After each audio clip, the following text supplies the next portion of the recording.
Dragon Tales, Dragon Tales. It's almost... No. Okay. Welcome back, ladies and gentlemen. StillerBros at the movies, continuing our little streak of we're just home. We're all stuck in our house still.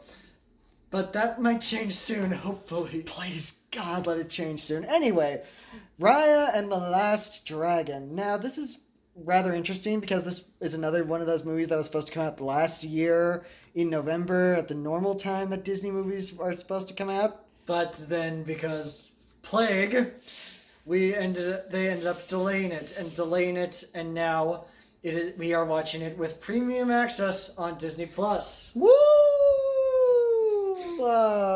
This is kind of depressing. This is depressing. We had to spend $30, but we were spending $30 on something that we were supposed to only spend like half that on. Yeah. Anyway, Raya and the Last Dragon. What can we say about it? Well, it's a completely original tale from Disney. Now it's set in a different realm called Kumandra. It's from Don Hall, the co-director of Big Hero 6. And also, weirdly, from the director of Blind Spotting. Yes, Carlos... David Diggs movie from a couple of years ago. Yes, Carlos Lopez Estrada. Isn't it great that I can just look this stuff up while we're filming right now? Yes. Not for much longer, but still. Yes.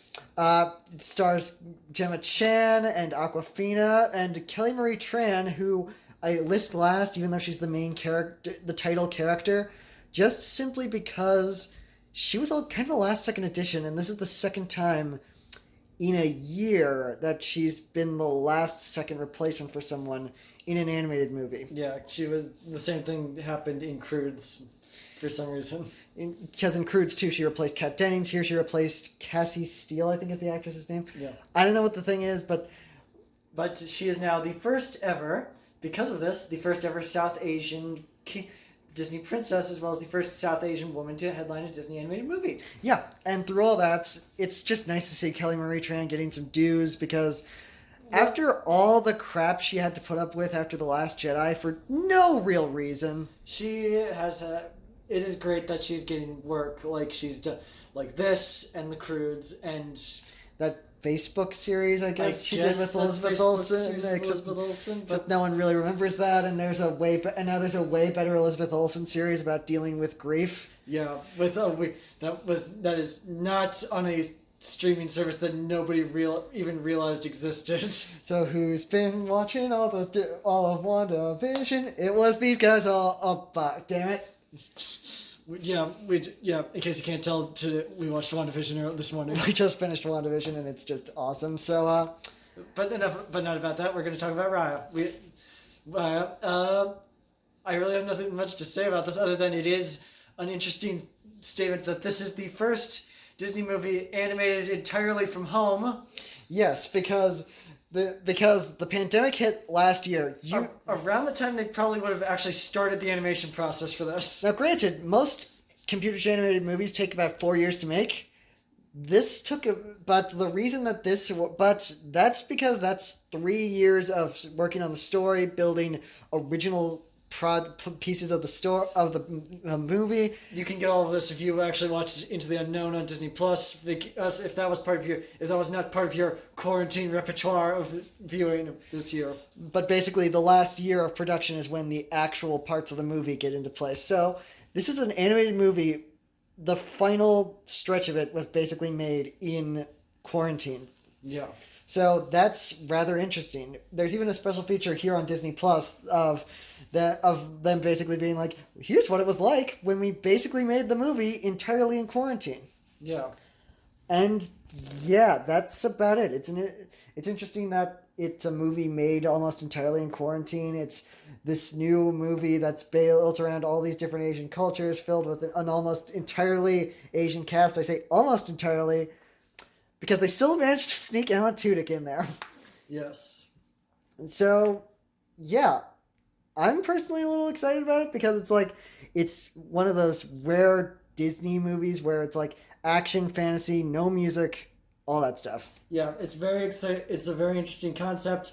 It looks amazing. The only real gripe I have with it right now is that we can't go see this the way it was intended in a movie theater with surround sound and on a big screen. Especially when you watch the trailer and you realize that there are certain sequences of it that are kind of mixed for a theater experience. Yeah. So, I think that's about it. I think we're done. It's gonna be a little bit of a learning curve because we have to get used to doing this again. So, But we'll be right back after the jump. Yep. All right. So it's been a couple hours. We moved downstairs. And a lot of stuff happened. So, what do we have to say about that? I didn't expect to cry as much as I did. I did not expect. I loved this movie more than I probably expected it to.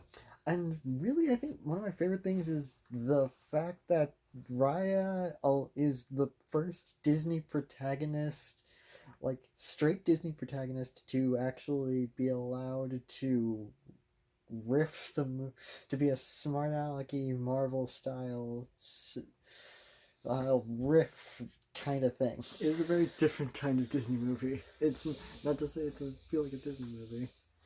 It's just that the characters are a lot more jokey than you might be prepared for in a certain context. Like if you haven't seen the trailers, you're probably not prepared for characters who are quipping back and forth constantly. Yeah. So with that being said, let's dive a little deeper. Kelly Marie Tran and Awkwafina are great in this. Of course, they're great in this. They're both great in other things, so them being great in this is kind of a no-brainer. James Newton's Howard's score, really awesome. He's done the other Disney movies that were basically, he did Treasure Planet and Atlantis the Lost Empire too, the other Disney movies that were basically like, we're not going to put songs in them, they're just going to be action movies, and then they didn't do nearly as well. And then we have some of the most beautiful animation Disney has ever rolled out. Animation so realistic that it scared me at some points because of how realistic the body movements and textures and stuff were. There's a lot of water effects in this movie, and they're just showing off at this point. Yeah. Like, hey, Pixar. And yeah, there's a lot of things like the baby character Nyong is adorable with her band of thieving monkeys. It makes for a lot of fun comic relief stuff. Benedict Wong's character, he amazingly gets into a deep character, the likes of which we haven't seen from him because we've only seen him in a few different things. It's actually a lot of deep character stuff, even for the comic relief characters. Yeah, that's the kind of the thing. And it would be tempting to compare Awkwafina as Shizu to the genie from Aladdin or Mushu from Mulan, but she's their own different thing. Yeah, it's different. Like she only despite the fact they announced shapeshifter, she could change shape. They never really do much with it. And she's not exactly smart alecky or pop culture based like Genie or Mushu. She's still her own kind of thing.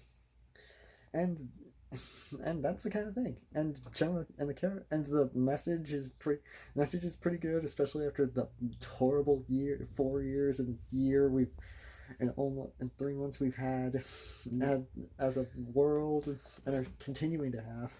And of course but with Gemma Chan's character, we definitely get to see kind of an idea of a pretty good message, even though her character and Kelly Marie and Raya definitely were giving off some She-Ra and the Princesses of Power flashbacks. Yeah, it's not explicit, but there's not a hint of a love interest otherwise.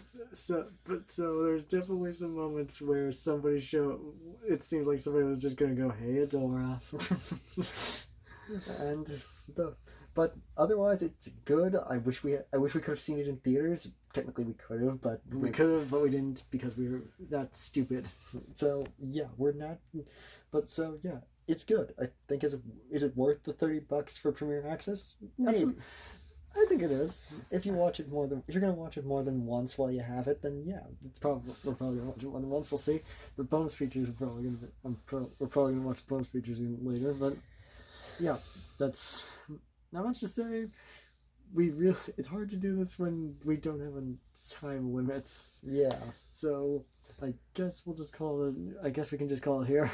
Yeah. So till next time, be sure to like, subscribe, and don't forget to tune in next time when hopefully we will be vaccinated and in a car heading to a little something. But so see you in a minute. bye.